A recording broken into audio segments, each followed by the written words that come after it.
YouTube channel and press the bell icon to get the latest updates.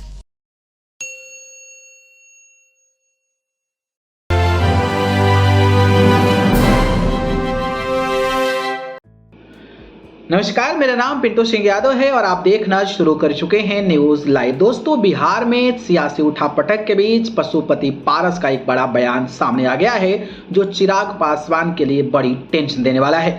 जी हां, बात करें तो आपको पता होगा कि पिछले कुछ दिनों से बिहार का जो सियासी घटनाक्रम है वो लगातार तेजी से बदलता नजर आ रहा था। लालू प्रसाद यादव की पार्टी आरजेडी के साथ सरकार में रहे नीतीश कुमार ने एक बार फिर से पलटी मारकर एनडीए के साथ सरकार बना लिया है और एनडीए में नीतीश कुमार के आते ही जो सहयोगी दल हैं उन पर जो है सीट बंटवारों को लेकर मुश्किलें खड़ी हो चुकी है, क्योंकि ऑलरेडी जो है जदयू के 16 सांसद हैं, भारतीय जनता पार्टी के 17 सांसद हैं, एलजेपी के 6 सांसद हैं और एलजेपी 2 गुटों में बट गया है। एक तो पशुपति पारस है जिनके पास 5 सांसद हैं, तो वहीं चिराग पासवान अकेले पड़ गए हैं। इसके अलावा उपेंद्र कुशवाहा की बात कर ले, जीतन राम मांझी की भी एंट्री जो है वो कहीं ना कहीं हो चुकी है और माना ये जा रहा है कि इस सीट बंटवारे को लेकर कहीं ना कहीं पेंच फंस सकता है। इस कड़ी में बिहार के एक बड़े चैनल पर पशुपति पारस का इंटरव्यू आया है और उस इंटरव्यू में चिराग पासवान को लेकर उन्होंने जो चौंकाने वाला खुलासा किया है उससे कहीं ना कहीं चिराग पासवान की टेंशन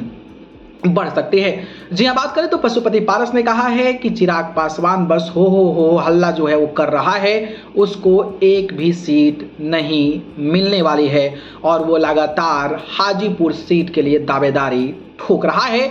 उनका यह भी कहना है कि हाजीपुर सीट से मैं सांसद हूं, हमारे बड़े भाई यानी कि जो रामविलास पासवान हैं उन्होंने हमें ये विरासत में सौंपी है और उन्होंने अपना जो राजनीतिक संभालने की बातें कही है वो कहीं ना कहीं हमें दिया है और हमने कौन सा गलती किया है? हमने तो कोई अपराध नहीं किया है, ना हमने कोई गलती की है, ना कोई घोटाला किया है। हालांकि हम अपने क्षेत्रों में जाकर लगातार लोगों की लड़ाई लड़ते हैं, विकास का कार्य को देखते हैं, तो भारतीय जनता पार्टी आखिरकार हमें क्यों वहां से हटाएगी? इस तरीके की बातें जो है वो कहते नजर आ रहे हैं। तो उनका यह भी कहना है कि चिराग पासवान जो है वो कहीं ना कहीं आरजेडी के साथ मिलकर चुनाव लड़ेगा, नहीं तो वो 40 लोकसभा सीटों पर भी चुनाव लड़ेगा। एनडीए में उसका कोई भी वास्ता नहीं है, जिसके बाद से बिहार की सियासत एक बार फिर से तेज हो गई है।